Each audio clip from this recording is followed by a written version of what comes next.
2025 November మాసంలో తులారాశి వారి యొక్క మాస ఫలితాలు. ఈ తులారాశి వారికి ఈ నవంబర్ మాసంలో చాలా వరకు కూడా 50% అనుకూలత కనిపిస్తోంది, 50% ప్రతికూలత కనిపిస్తోంది.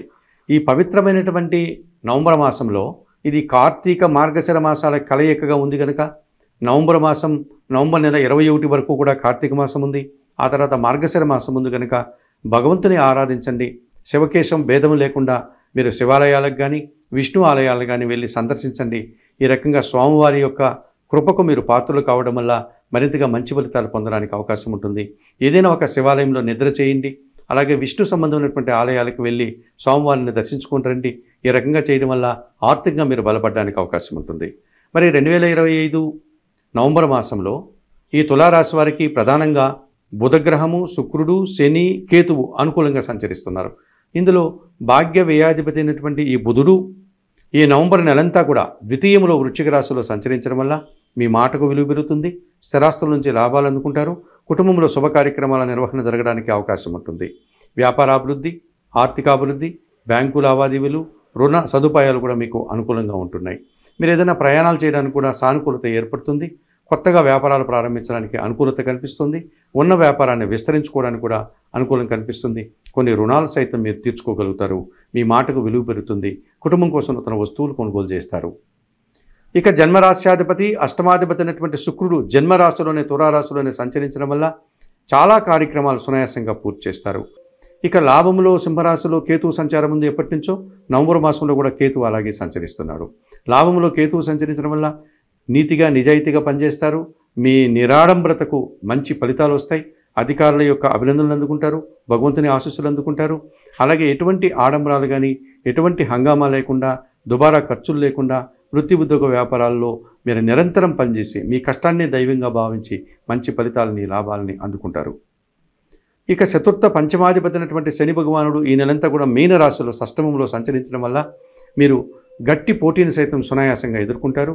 కుటుంబం కోసం నూతన వస్తువులు కొనుగోలు చేయడం, కుటుంబంలో కొన్ని కార్యక్రమాలు నిర్వహించడం, అలాగే మీ ఆలోచనలు కొన్ని అనుకున్నట్లుగా పూర్తి చేయగలుగుతారు. సంతానం విషయంలో సత్సంబంధాలు ఏర్పడుతుంది. పనివారి సహకారంతో ఇంట బయట చాలా పనులు పూర్తి చేస్తారు. వ్యవసాయ రంగంలో మంచి లాభాలు అందుకుంటారు. ఈ రకంగా మీరు శని భగవానుడి యొక్క షష్టమ భావము వల్ల మీరు మరింతగా మంచి ఫలితాలు పొందడానికి అవకాశం కనిపిస్తుంది. ముఖ్యంగా స్త్రీలతో కలిసి కుటుంబంలో కొన్ని శుభ కార్యక్రమాలు నిర్వహిస్తారు. స్త్రీలతో కలిసి వృత్తి ఉద్యోగ వ్యాపార వ్యవసాయ రంగాల్లో చాలా కార్యక్రమాలు సునాయాసంగా పూర్తి చేస్తారు. శుభ కార్యక్రమాల్లో పాల్గొంటారు. విందు వినోదాల్లో పాల్గొంటారు. స్త్రీలతో కలిసి మీరు చేసే వ్యాపారం అంతా కూడా ఆర్థికంగా మరింతగా అభివృద్ధి పథంలో ముందుకు వెళ్ళడానికి అవకాశం ఉంటుంది. మీ మాటకు విలువ పెరుగుతుంది. సమాజంలో కూడా పేరు ప్రఖ్యాతులు తెచ్చుకుంటారు. 2025 నవంబర్ మాసంలో ఈ తులారాశి వారికి బుధుడు, శుక్రుడు, శని, కేతువు ఈ రకంగా 50 నుంచి 60% సుఫలితాలను అందించే వాతావరణం ఉంది. అలాగే 2025 నవంబర్ మాసంలో తులారాశి వారికి రవి భగవానుడు, కుజుడు, గురువు, రాహువు 4 గ్రహాలు ప్రతికూలంగా సంచరిస్తూ మీకు ఇబ్బందులను ఇచ్చేటువంటి వాతావరణం కనిపిస్తుంది.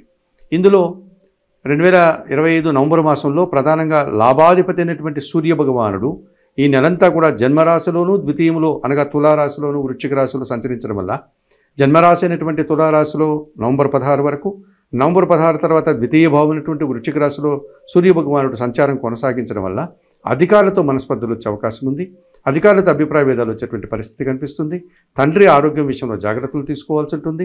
దుబారా ఖర్చులు కనిపిస్తున్నాయి. స్థానచలనం కనిపిస్తుంది. ప్రయాసతో కూడినటువంటి ప్రయాణాలు చేయాల్సినటువంటి పరిస్థితి కనిపిస్తుంది. ఉద్యోగంలో బదిలీలు రావడానికి కూడా మీకు అవకాశం కనిపిస్తుంది.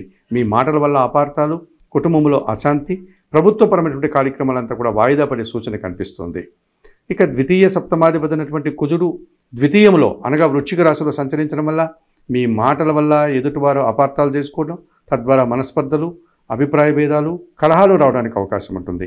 అలాగే వాహన సమస్యలు రావడానికి అవకాశం ఉంటుంది. అలాగే భూముల విషయంలో కొన్ని వివాదాలు కూడా మీరు ఎదుర్కోవాల్సిన పరిస్థితి కనిపిస్తుంది. రియల్ ఎస్టేట్ రంగంలో ప్రతికూలతలు కనిపిస్తుంది. ఈ రకంగా మీరు నష్టపోయేటువంటి పరిస్థితి కానీ కొన్ని వివాదాలను కొని తెచ్చుకునే పరిస్థితి కానీ కనిపిస్తుంది. జీవిత భాగస్వామితో మనస్పర్ధలకు అవకాశం కూడా కనిపిస్తుంది. ఇక తృతీయ షష్టాధిపతి అయినటువంటి గురువు దశమములో కర్కాటక రాశిలో సంచరించడం వల్ల కొందరు పెద్దల సహకార లోపం స్పష్టంగా కనిపిస్తుంది. అలాగే కుటుంబ సభ్యుల సహకారం కూడా స్పష్టంగా కనిపిస్తుంది. పోటీ ప్రపంచంలో వెనకడుగు పడిపోతారు. అలాగే చదువుల విషయాల్లో విద్యా సంబంధమైన విషయాల్లో ప్రతికూలత కనిపిస్తుంది. సమాజంలో కొంతమంది వ్యక్తుల వల్ల మీరు ఇబ్బందులు ఎదుర్కోవాల్సి ఉంటుంది. సమాజంలో మీరు కొన్ని చిన్న చిన్న అవమానాలని, ఆటంకాలని ఎదుర్కోవాల్సిన పరిస్థితి మీకు కనిపిస్తుంది. ఇక పంచమ భావంలో కుంభరాశిలో ఎప్పటి నుంచో రాహు సంచారం ఉంది. మీ ఆలోచనలు కొన్ని కలిసి రావు. అలాగే సంతానంతో ఒక విషయంలో మీకు అభిప్రాయ భేదాలు రావడానికి అవకాశం ఉంటుంది. సాంప్రదాయ వ్యతిరేకమైనటువంటి కార్యక్రమాలు సంతానం చేయడం వల్ల మీరు ఇబ్బందులు ఎదుర్కోవడం కానీ, లేకపోతే మీరు చేయడం వల్ల సంతానం ఇబ్బందులు ఎదుర్కొనే పరిస్థితి కానీ మీకు కనిపిస్తుంది. విదేశీ వ్యవహారాలు ప్రతికూలంగా ఉంటాయి. చదువుల విషయాల్లో కొన్ని సందర్భంలో ప్రతికూలత రావడానికి అవకాశం ఉంటుంది. దుబారా ఖర్చులు, దుబారా ఆలోచనలు మిమ్మల్ని ఇబ్బంది పెట్టేటువంటి పరిస్థితి కనిపిస్తుంది. మరి 2025 నవంబర్ మాసంలో తప్పనిసరిగా తులారాశి వారు ఈ సూర్య భగవానుడికి, కుజుడికి, గురువుకి, రాహువుకి ప్రతికూలంగా సంచరిస్తున్నారు కనుక వీరికి తప్పనిసరిగా ఈ 2025 నవంబర్ మాసంలో మీరు పరిహారాలు నిర్వర్తించుకోవాల్సినటువంటి అవసరం కనిపిస్తుంది. మరి 2025 నవంబర్ మాసంలో తప్పనిసరిగా తులారాశి వారు పంచమ రాహుదోషం నుంచి బయటపడడానికి మైసూరులో ఉన్నటువంటి చాముండేశ్వరి అమ్మవారిని సందర్శించండి. అమ్మవారి దర్శనం చేసుకోండి. అమ్మవారికి ఏమాత్రం అవకాశం ఉన్న కుంకుమ పూజాది కార్యక్రమాలు నిర్వర్తించి ఆ కుంకుమను తీసుకువెళ్ళి ప్రతిరోజు కూడా మీరు నుదుటి మీద ధారణ చేయండి. అలాగే శ్రీదేవి ఖడ్గమాల స్తోత్రము, శ్రీ సూక్తము నిత్యం పారాయణం చేయండి. అమ్మవారికి ఇష్టమైనటువంటి ఎర్రటి పండ్లను బ్రాహ్మణోత్తములకి దానం చేయండి. లేకపోతే మినుములను పేదవారికి దానం చేయండి. ఈ రకంగా చేయడం వల్ల పంచమ రాహుదోషం నుంచి ఈ తులారాశి వారు నవంబర్ మాసంలో బయటపడడానికి, కొంతవరకు ఉపశమనం పొందడానికి అవకాశం కనిపిస్తుంది. ఇక దశమలో గురువు సంచరిస్తున్నాడు. 10వ భావంలో గురువు ప్రతికూలంగా సంచరిస్తున్నాడు. పనిభారం పెంచేటువంటి సూచన కూడా కనిపిస్తుంది కనుక మీరు ఏమాత్రం అవకాశం ఉన్నా పిఠాపురం కానీ, లేకపోతే గానగాపురం కానీ వెళ్ళి దత్తాత్రేయ స్వామివారిని సందర్శించండి. సోమవారి ఆలయంలో ఒకరోజు రాత్రి నిద్ర చేసి రండి. సోమవారికి సంబంధించినటువంటి జీవిత చరిత్ర, గురు చరిత్ర పారాయణం చేయండి. శనగలు కానీ, పసుపు వర్ణపు పండ్లను కానీ గురువారం రోజు గురువులకు దానం చేయండి. ఈ రకంగా చేయడం వల్ల మీరు ఈ దశమ గురుదోషం నుంచి బయటపడడానికి అవకాశం కనిపిస్తుంది. అలాగే ద్వితీయ భావంలో కుజుడు సంచరిస్తున్నాడు. ఈ కుజుడు ద్వితీయ భావంలో సంచరించడం వల్ల అశాంతికి కారణమవుతున్నాడు. చిన్న చిన్న కలహాలకి కారణమవుతున్నాడు. జీవిత భాగస్వామితో అభిప్రాయ భేదాలకు కారణమవుతున్నాడు కనుక మీరు తప్పనిసరిగా సుబ్రహ్మణ్య స్వామి ఆలయానికి వెళ్ళి సుబ్రహ్మణ్య భుజంగ స్తోత్రాన్ని చదువుకోండి. సుబ్రహ్మణ్య స్వామికి మంగళవారం రోజు అభిషేకం నిర్వర్తించండి. ఎర్ర కందిపప్పు మీరు మీ కుటుంబంలో పనిచేసే పేదవారికి కానీ, పేద బ్రాహ్మణులకు కానీ మంగళవారం రోజు దానం చేయండి. ఈ రకంగా చేయడం వల్ల ఈ ద్వితీయ కుజదోషం నుంచి మీరు బయటపడడానికి అవకాశం ఉంటుంది. ఇక జన్మరాశిలోనూ ద్వితీయంలోనూ రవి సంచారం ఉంది కనుక అధికారుల యొక్క అండదండలు పూర్తిగా మీకు లభించని పరిస్థితి ఉంది కనుక ఈ రవిని సానుకూలపరచుకోవడానికి కోసం ప్రతిరోజు ఉదయాన్నే నిద్రలేసి సూర్యభగవాన్ని దర్శించి నమస్కరించుకోండి. సూర్య నమస్కార ఆసనాలు చేసుకోండి. సూర్యాష్టకం చదువుకోండి. గోధుమలు కానీ, గోధుమ పిండి కానీ పేదవారికి కానీ, పేద బ్రాహ్మణులకు కానీ దానం చేయండి. ఈ రకంగా చేయడం వల్ల మీరు ఈ రవి దోషం నుంచి బయటపడడానికి అవకాశం ఉంటుంది. 2025 నవంబర్ మాసంలో ఈ తులారాశి వారు చెప్పిన విషయాలన్నీ స్వీకరిస్తూ, పరిహారాలు పాటిస్తూ మరింతగా మంచి ఫలితాలు అందుకోవాలని ఆశిస్తున్నాం.